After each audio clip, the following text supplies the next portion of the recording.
a lot of people, and we've got a lot of people in our family that have struggled with chronic illness. A lot of people kind of resign themselves to it.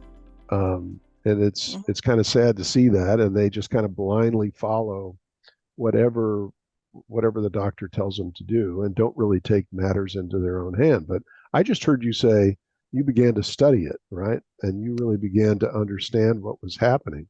What led you to go out and really, become a student of this disease that affected you?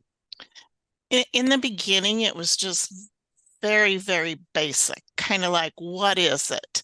Mm-hmm. Um, what are some of the symptoms? Those kind of things. And I kind of just gimped along for a few years. And then in 2015, I moved to Cincinnati, Ohio, and it went into what we call a flare for 4 years. So Mm. I was in bed 90 to 95% of the time. I was in so much pain.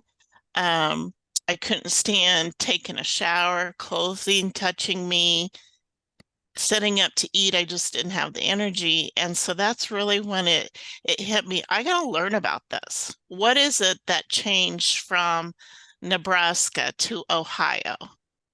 And, one thing I found out is the light bulbs we had in our house. 46 of them, I replaced all of them. Wow. It was the weather in Ohio. They have less than 100 days of sun a year.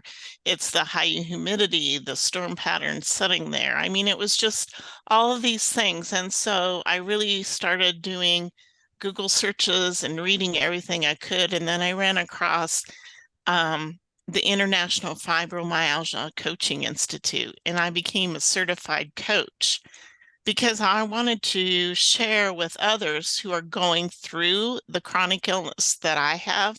I wanted to share what I had learned with them so they didn't have to do all the work that I had to do.